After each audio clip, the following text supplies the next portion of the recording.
الحمد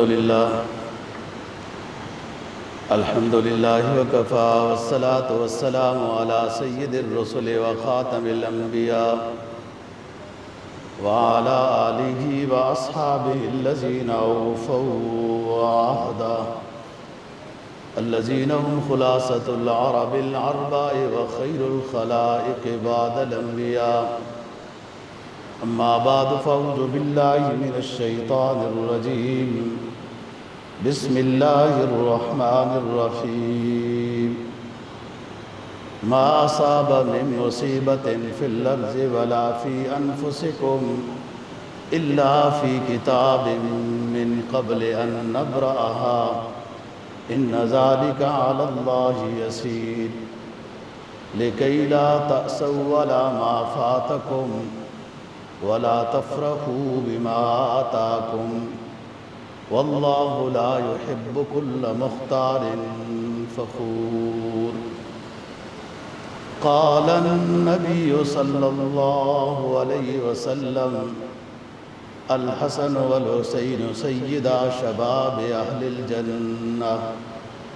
صدق الله العظيم وصدق رسوله النبي الأمي الكريم ونحن على ذلك لمن الشاهدين والشاكرين والحمد لله رب العالمين. 27واں پارہ سورہ حدید کی 2 آیات کریمہ تلاوت کی ہیں اور جناب نبی پاک صلی اللہ علیہ وسلم کا ایک فرمان تلاوت کیا ہے جس کو امام ترمذی نے روایت کیا ہے. آیت کریمہ کا مفہوم یہ ہے، اللہ رب العزت فرماتے ہیں ما اصاب من مصیبت فی الارض ولا فی انفسکم.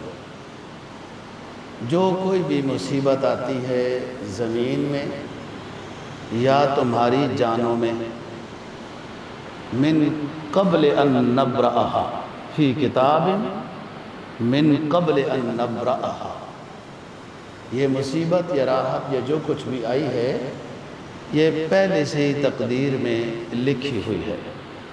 ما اصاب من مصیبت فی الارض ولا فی انفسکم الا فی کتاب من قبل ان نبرأها. مگر یہ کہ یہ تقدیر والی کتاب میں پہلے سے ہی لکھی ہوئی ہے. ان ذالک علی اللہ یسیر. اللہ کے لیے کوئی کام مشکل نہیں ہے. لکی لا، لہذا تقدیر کا مسئلہ سامنے آ گیا ہے. لکی لا تأسوا علی ما فاتکم. جو تم سے فوت ہو گیا، چیز نکل گئی ہاتھ سے، اس پر افسوس نہ کرو، ایسے ہی لکھا ہوا تھا. وَلَا تَفْرَحُوا بِمَا آتَاكُمْ. جو اللہ نے نعمت دی ہے اس پر تکبر نہ کرو، شکر کرو. افسوس نہ کرو اس پر جو تمہارے ہاتھ سے نکل گئی، صبر کرو. واللہ لا يحب كل مختار فخور. اللہ پاک تکبر کرنے والے، فخر کرنے والے، اکڑ کر چلنے والے کو پسند نہیں کرتا. جناب نبی پاک صلی اللہ علیہ وسلم کے فرمان کا مفہوم یہ ہے، آپ نے فرمایا حسن اور حسین رضی اللہ عنہما یہ جنتیوں کے نوجوان سردار ہیں. جنتی جب جنت میں ڈالے جائیں گے تو سارے نوجوانی کی حالت میں ڈالے جائیں گے. مقصد یہ ہے کہ یہ جنتیوں کے سردار ہیں. اس سے ان کا جنتی ہونا بھی بتا دیا ہے. جب جنتیوں کا سردار بندہ تب ہوگا نا جب جنتی ہوگا تو جنت میں ہوگا. محرم الحرام کے مہینے کی نسبت سے محرم الحرام سے متعلق اور فضائل حسن و حسین رضی اللہ عنہما کے متعلق اور شہادت حسین یا واقعہ کربلا کے متعلق کچھ گزارشات عرض کرنی ہے۔ سب سے پہلی بات جو میں نے سورہ حدید کا معنی آتا ہے لوح، 27ویں پارے کی سورہ حدید کی آیات تلاوت کی ہیں،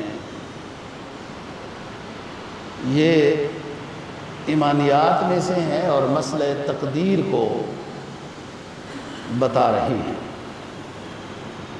انسان نے خیر حاصل کرنے کی کوشش کرنی ہے، شر سے بچنے کی کوشش کرنی ہے، لیکن جو ہو گیا تو پھر اس پر افسوس نہیں کرنا کہ ایسے ہی تھا۔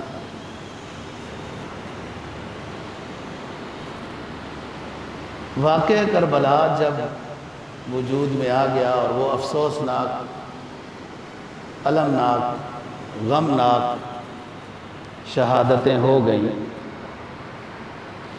تو ایک مقام پر یہ عید عبید اللہ بن زیاد کے سامنے زین العابدین نے پڑھی ہے، جو اس وقت بیمار تھے۔ ان کا اصل نام علی ہے، علی بن حسین، زین العابدین ان کا لقب، جو 23 سال کی عمر میں تھے اور واقعہ کربلا میں موجود تھے لیکن بیمار تھے، خیموں میں تھے۔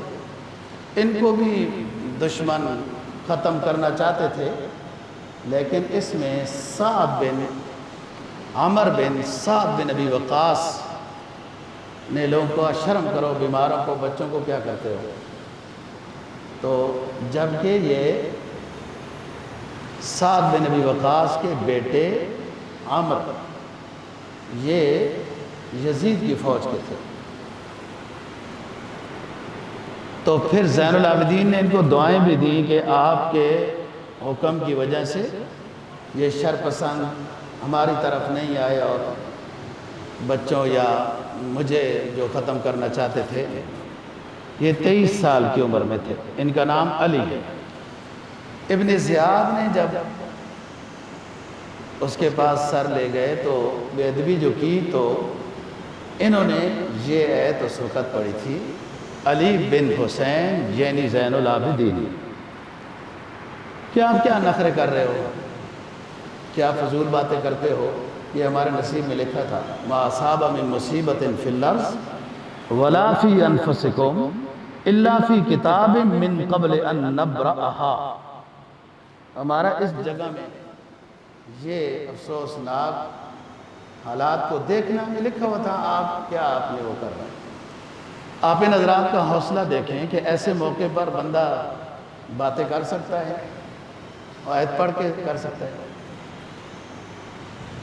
ان میں جو خواتین میں زیادہ سمجھدار اور پڑھی لکھی تھی وہ حضرت حسین کی بہن تھی، جس کو زینب کہتے ہیں رضی اللہ عنہ۔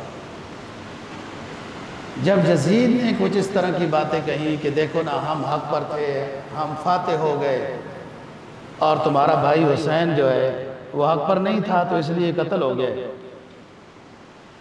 تو یہی عید حضرت زینب رضی اللہ عنہ نے یزید کے سامنے بھی پڑھی تھی کہ تکبر نہ کرو، یہ چند دن کی بات ہے، جو آپ کا جو ہے نا جی یہ کرفار، یہ چند دن کی بات ہے، قدرت نے یہ لکھا تھا، ہم اس پہ راضی ہیں۔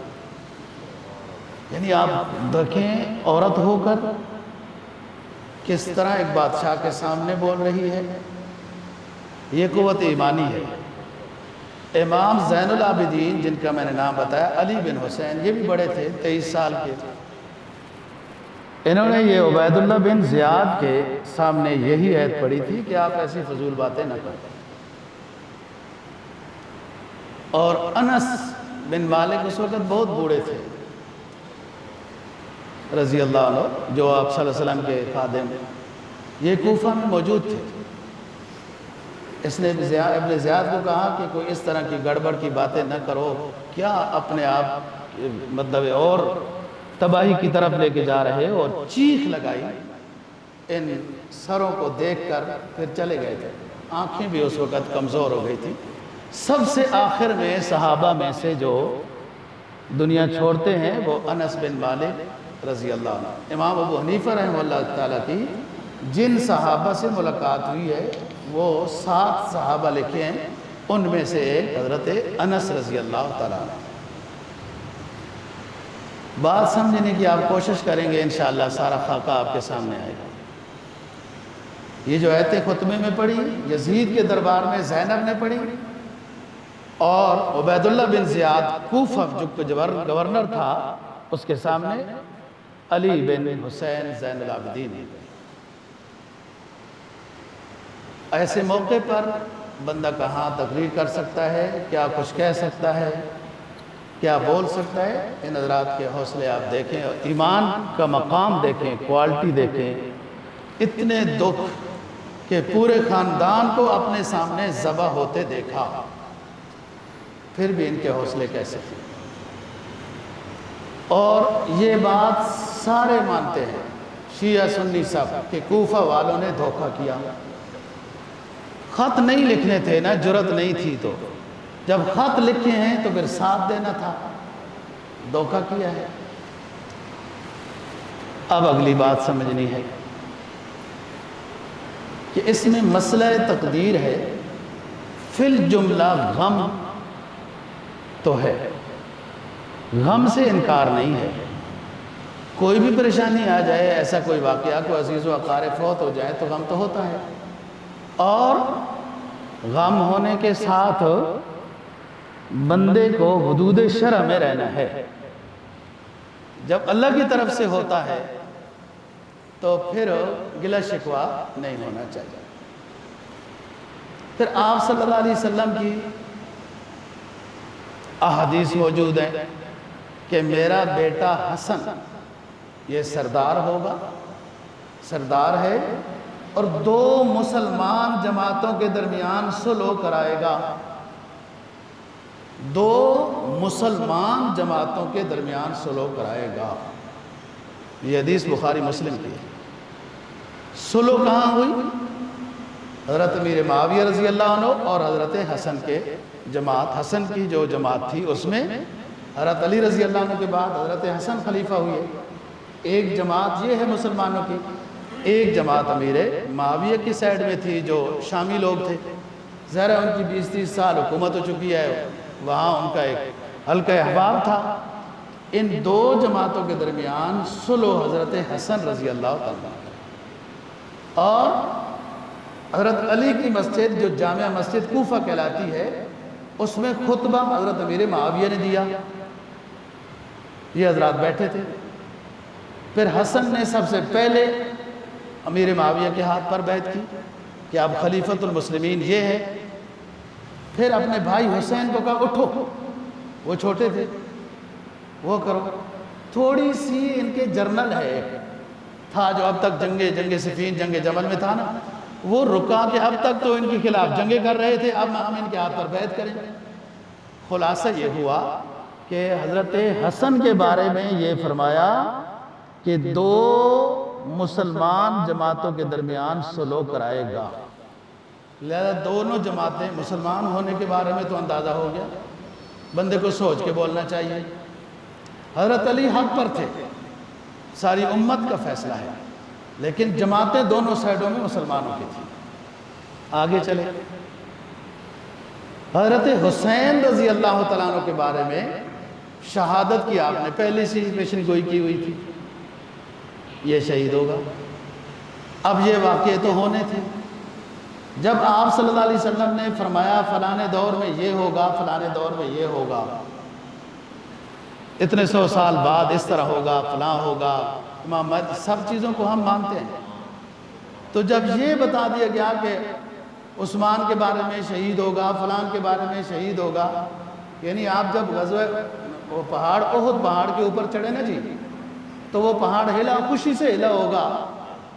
آپ نے فرمایا رک جاؤ احد، آپ کے اوپر ایک نبی ہے، ایک صدیق ہے، 2 شہید ہیں، اور عمر بھی تھے ساتھ اور حضرت عثمان. تو شہادت کی بات تو آپ نے پہلے بتا دی، پھر یہ تو ہونا تھا۔ اب اگلی طرف چلو، ایک بہت بڑے بزرگ ہیں امام بیہقی رضی اللہ تعالیٰ عنہ، ان کی کتاب ہے دلائل النبوہ۔ انہوں نے کہا کہ نبی کے اوپر، نبی آخر الزمان صلی اللہ علیہ وسلم محمد بن عبداللہ مصطفیٰ صلی اللہ علیہ وسلم، ہمارے ایمان میں اتنی مضبوطی ہے اپنے نبی کے بارے میں، ہمارا جو ایمان ہے اس میں ہمیں اتنی مضبوطی حاصل ہے کہ اس میں ذرا بھی خلل نہیں آ سکتا۔ کیوں کہ آپ نے جو اپنی فرمانوں میں پیشین گوئیاں کی ہیں وہ اپنے اپنے ٹائم پر سچی ثابت ہو رہی ہے۔ اس کا مطلب یہ ہے کہ مستقبل کا علم اللہ رب العزت نے اپنے پیغمبر کو وحی کے ذریعے سے بتایا تھا، اس لیے پیغمبر برحق ہے، کسی اور نے یہ ایسا نہیں بتایا۔ اور جو جھوٹے نبی، کوئی ان کی پیشین گوئی نہیں، کوئی کچھ بھی نہیں۔ تو بات یہ ہے کہ یہ سب آپ کے فرمان موجود ہیں۔ اب آؤ، آپ صلی اللہ علیہ وسلم کا فرمان سیدہ شباب اہل الجنہ۔ دوسرا فرمان الحسن والحسین ہما ریحانئے من الدنیا، یہ دونوں میرے بچے پھول ہیں میرے لیے، دنیا کے لحاظ سے یہ میرے پھول ہیں۔ بچہ معصوم ہوتا ہے، آپ اس کو جب اٹھائیں نا تو اس سے ایک خاص طرح کی مہک آتی ہے، بے شک اس نے خوشبو نہ لگائی ہوئی، یہ اس کے معصوم ہونے کی ہے۔ اور جب آمنا سامنا ہوتا تھا یہ دوڑ کے آتے تھے آپ صلی اللہ علیہ وسلم کے پاس، آپ ان کو اٹھا لیتے تھے، بہت پیار تھا۔ آپ نے حقیقے کے بارے میں پوچھا، نام رکھا، یہ ساری چیزیں۔ حضرت علی رضی اللہ تعالیٰ نے تو نام حرب رکھا تھا، آپ نے فرمایا حرب نہیں، ہمارے بچے حسن ہے اور دوسرے کا نام حسین ہے، حرب کا معنی جنگ ہوتا ہے۔ تو بہرحال آپ خطبہ دے رہے تھے مسجد نبوی میں، یہ دونوں شہزادے آئے، سرخ رنگ کا لباس تھا، چلتے آئے نمازیوں سے گزرتے آئے، آپ منبر سے نیچے اتر آئے، دونوں کو اٹھا لیا، ساتھ بٹھایا اور فرمایا کہ انما اموالکم واولادکم فتنہ، انسان کی جو اولاد ہے نا جی، یہ آزمائش ہے، میں ان کی محبت میں نیچے اتر آیا اور ان کو اٹھایا۔ ظالموں نے ان چیزوں کا خیال نہیں کیا۔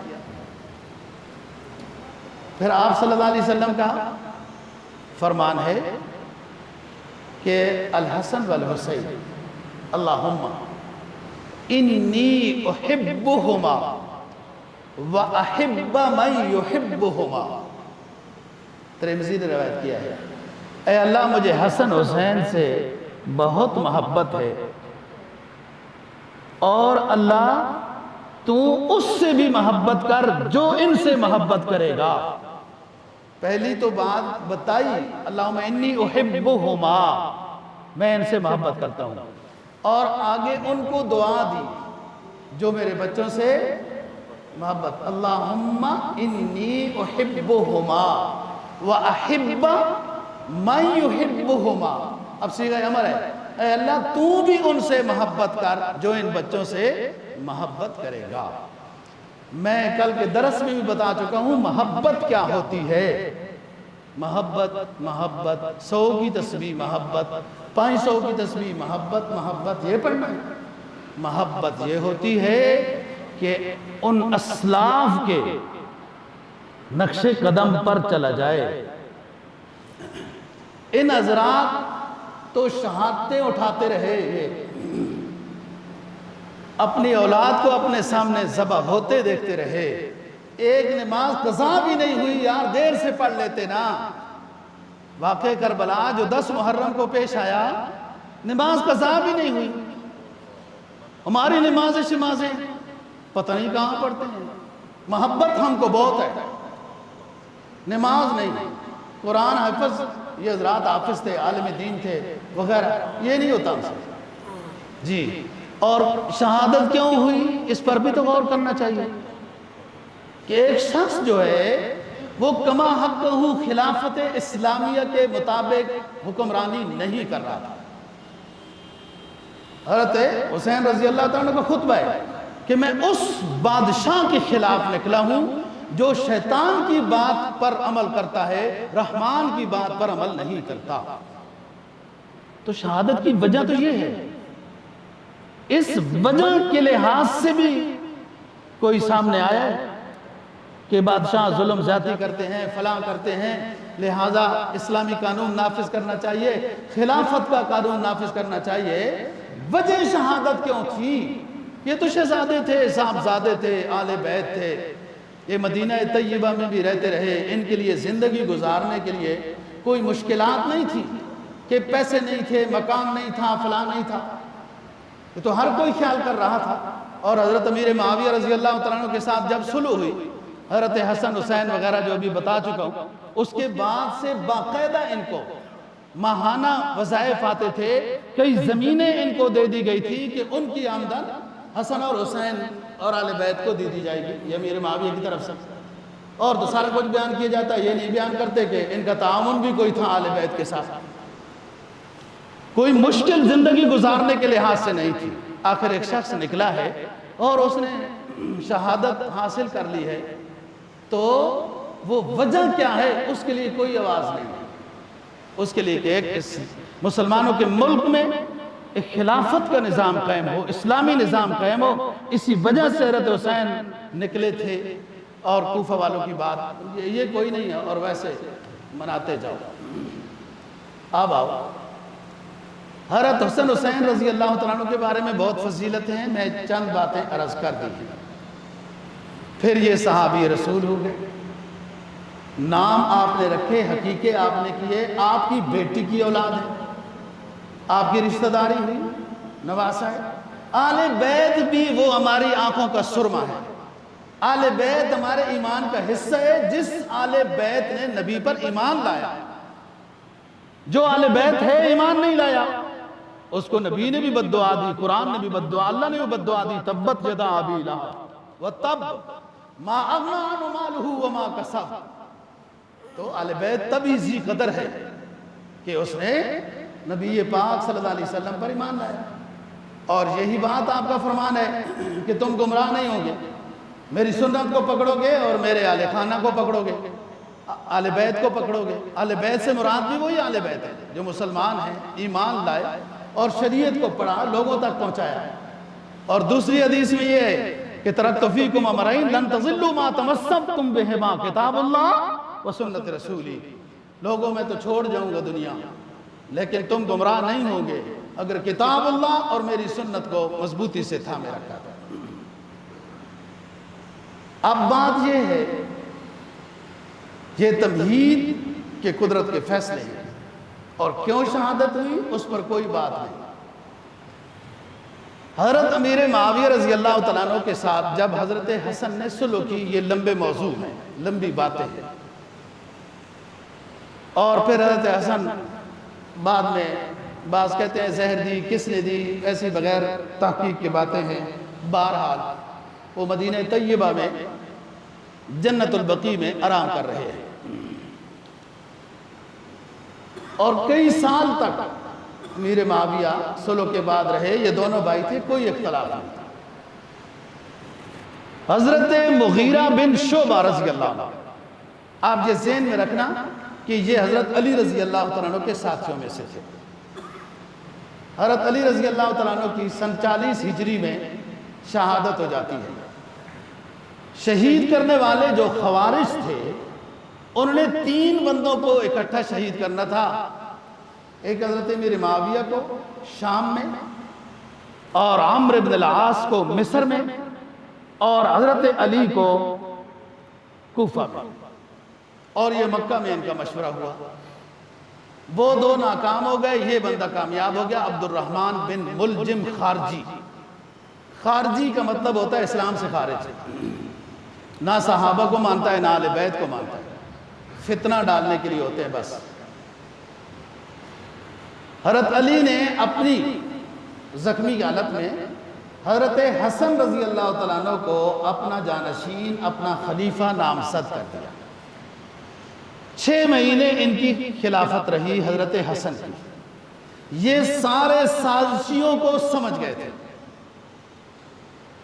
حضرت امیر معاویہ رضی اللہ تعالیٰ عنہ کو پھر بلایا اور صلح ہوئی اور وغیرہ شرائط جو ہو گئی۔ اسی وجہ سے خلافت 40 ہجری میں ختم ہو جاتی ہے۔ 35 ہجری میں حضرت عثمان غنی کو شہید کیا گیا۔ 5 سال حکمرانی حضرت علی رضی اللہ عنہ کی ہے۔ سن 40 ہجری میں ابھی 6 مہینے رہتے تھے کہ حضرت علی کو شہید کیا گیا۔ اگلے 6 مہینے میں خلیفہ حضرت حسن رضی اللہ تعالیٰ عنہ تھے۔ سن 40 ہجری میں خلافت ختم ہو گئی۔ اب حضرت حسن نے جب صلح کر لی حضرت امیر معاویہ رضی اللہ تعالیٰ عنہ کے ہاتھ پر، دیکھو حضرت علی کے مقام پر حضرت امیر معاویہ نہیں پہنچ سکتا، نہ حسن حسین کے مقام پر پہنچ سکتا ہے، لیکن آپ یہ تو سمجھے نا جب حضرت حسن رضی اللہ عنہ نے حضرت امیر معاویہ کے ہاتھ پر بیعت کی تو اس کو اچھا نہیں سمجھتے تھے، اس لیے ان کے ہاتھ پر بیعت کر دی۔ کچھ سوچنا چاہیے نا، اپنے بزرگوں نے جو فیصلہ کیا ہے وہ فیصلہ ٹھیک کیا ہے۔ دیکھو حضرت معاویہ بھی صحابی ہیں، یہ اہل بیت بھی ہیں، صحابہ بھی ہیں۔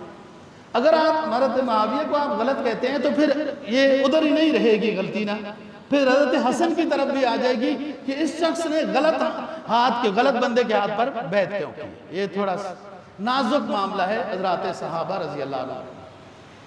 اب اگلی بات سمجھنی ہے، یہ حضرت عمر رضی اللہ تعالیٰ عنہ کے زمانے سے دمشق کے گورنر ہے، شام کے گورنر ہے حضرت امیر معاویہ رضی اللہ عنہ۔ حضرت معاویہ رضی اللہ تعالیٰ عنہ گورنر یا کوئی بھی گورنر حضرت عمر کا ہوتا تھا، وہ 4 سال سے زیادہ گورنری ایک جگہ میں نہیں رہنے دیتے تھے۔ ان کے بھی 4 سال نہیں ہوئے تھے کہ حضرت عمر رضی اللہ تعالیٰ عنہ کو شہید کیا گیا۔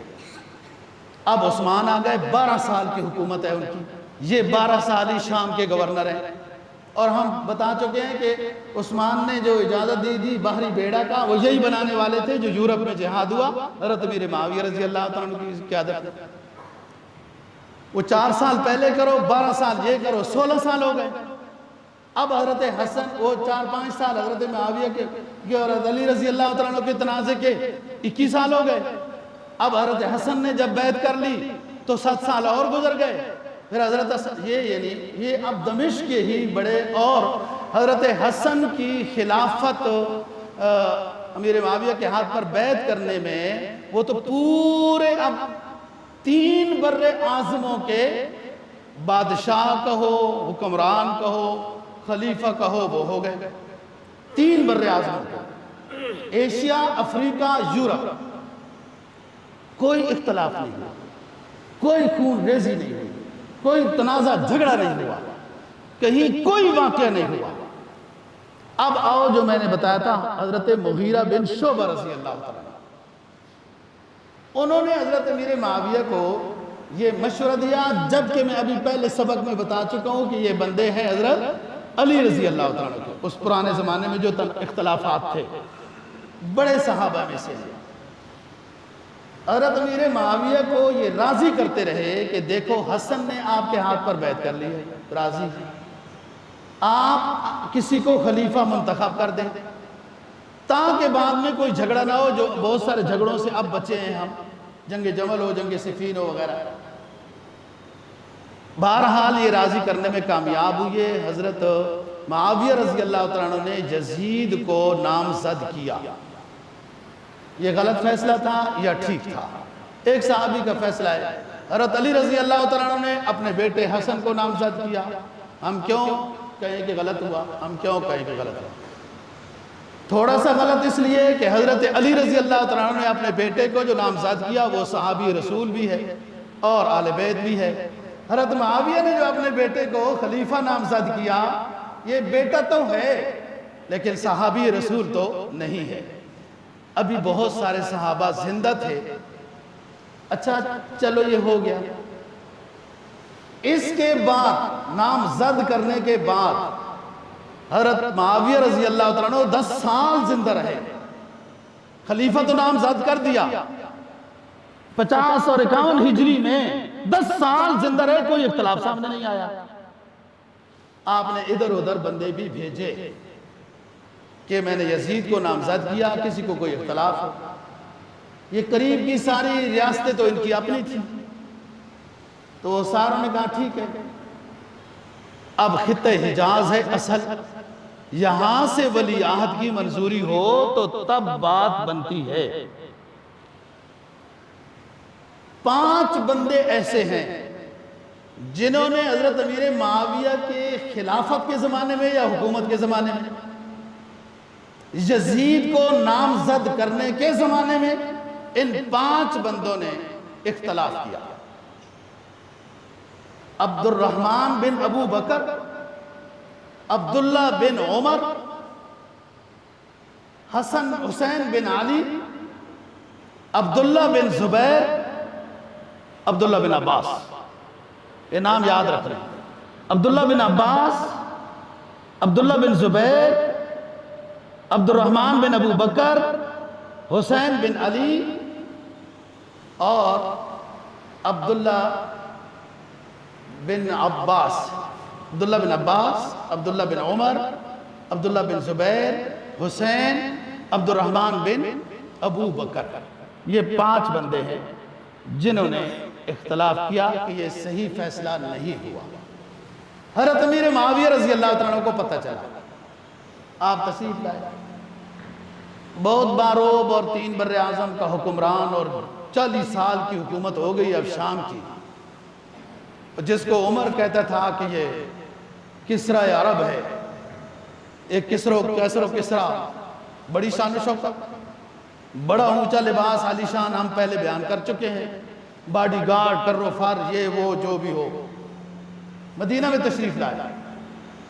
سب سے پہلے حضرت عائشہ صدیقہ رضی اللہ تعالیٰ عنہ کو بلایا کہ یہ حضرات آپ کے خلافت کو مانتے ہیں، آپ نے جو نامزد کیا اپنے بیٹے کو اس کو نہیں مانتے، لیکن خبردار کہ جو آپ کے بیٹے کی نامزدگی ولی عہد کو نہیں مان رہے، ان کے خلاف کوئی سخت کارروائی نہیں ہونی چاہیے، ورنہ میں ان کے ساتھ ہوں۔ کوئی سختی نہ کریں، آپ منوائیں۔ حضرت امیر معاویہ رضی اللہ تعالیٰ عنہ بات منوانے میں بڑا ڈھنگ رکھتے تھے۔ یہ ویسی سیاست معاویہ مشہور نہیں ہے، اچھا یہ بات اس کو ادھر ہی رکھتے ہیں۔ جیسے ہمارے صدر محترم زرداری صاحب، یہ بھی جوڑ چھوڑ میں بڑے ماہر ہیں، مولانا فضل الرحمان صاحب بھی، دیکھو نا کیسے وہ خلاف نعرے لگانے والے پیچھے پیچھے پیچھے، پھر اللہ اکبر تکبیر اللہ کے ساتھ فضل الرحمان صاحب کے پیچھے نماز بھی پڑھتے ہیں۔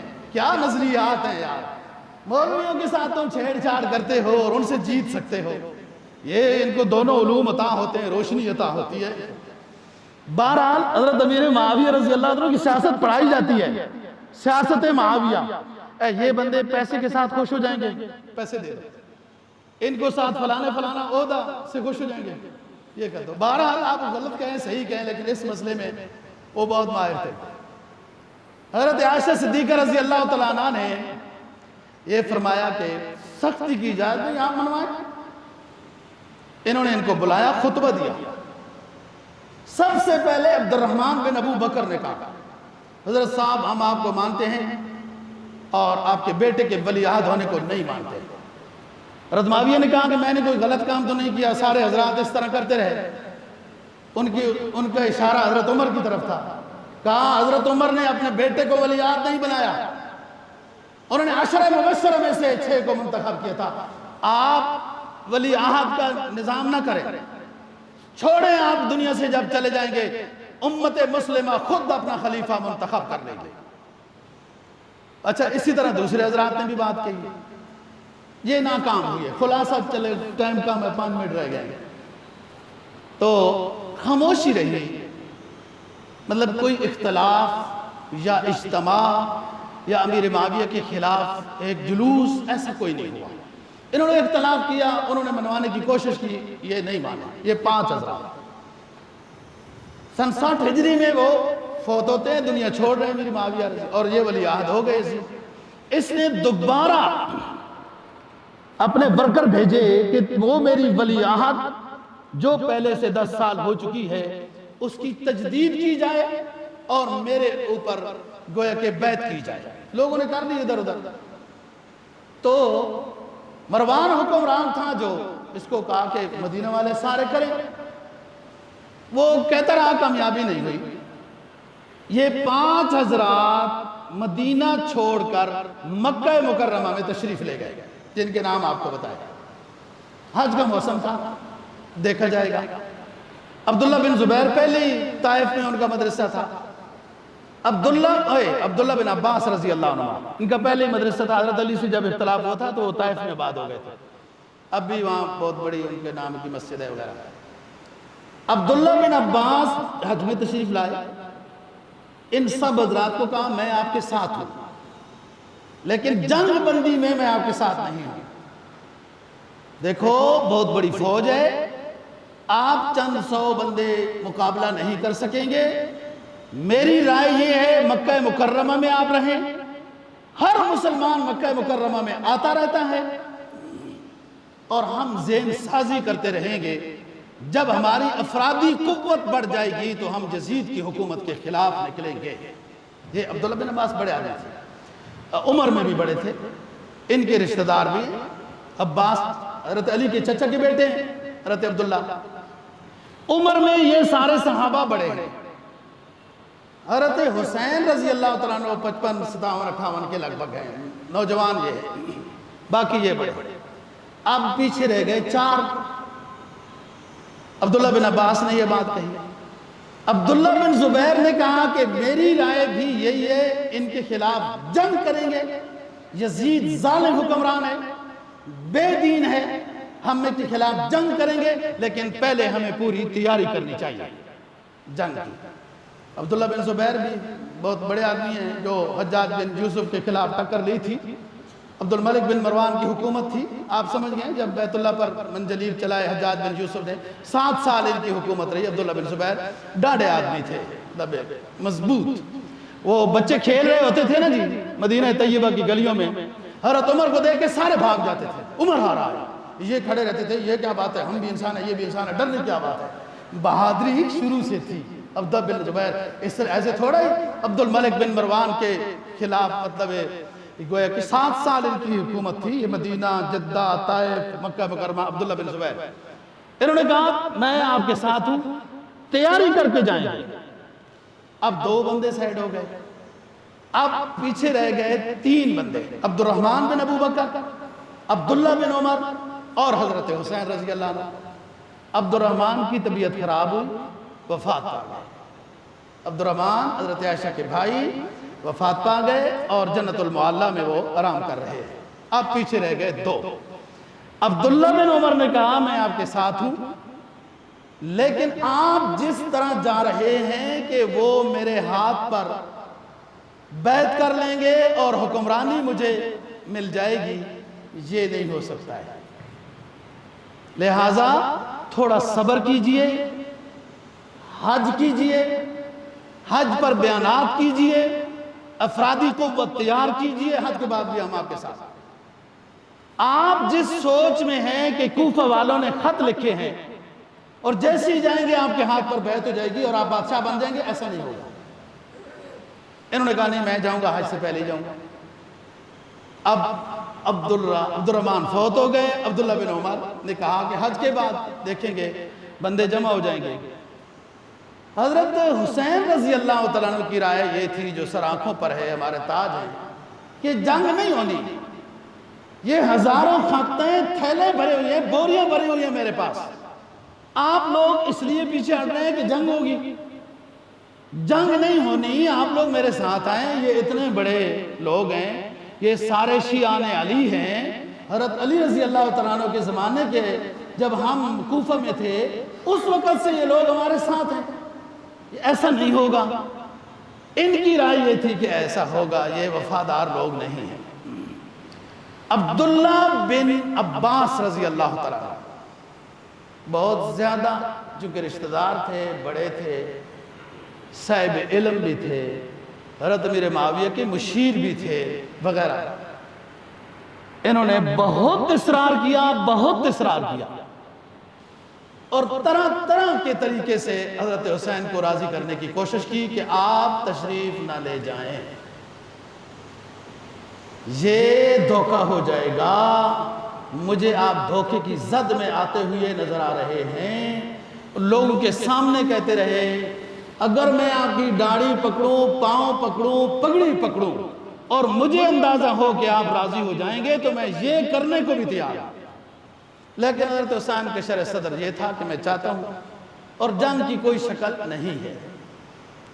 بہرحال وہ حضرات پھر رہ گئے، اور عبداللہ نے آخر میں کہا ہمیں پھر یاد بھی کرو گے آپ، حسین آپ ہماری بات نہیں مان رہے ہو، ہمیں یاد بھی کرو گے۔ راستے میں فرزدق ملا، وہ شاعر عربی، اس سے پوچھا کہاں سے آ رہے؟ کہتے کوفہ سے آ رہا۔ کہا سناؤ کیسے لوگ ہیں، ہمیں چاہتے ہیں وہ لوگ؟ کہا دل سے آپ کو چاہتے ہیں، تلواروں کے لحاظ سے بنو امیہ کے ساتھ ہیں۔ ہم یہاں پر بات ختم کرتے ہیں، انشاءاللہ العزیز آپ اگلے جمعے کو جلدی حاضری دیں، یہاں سے بات شروع کریں گے۔ اللہ دین کی سمجھ اور عمل کی توفیق نصیب فرمائے۔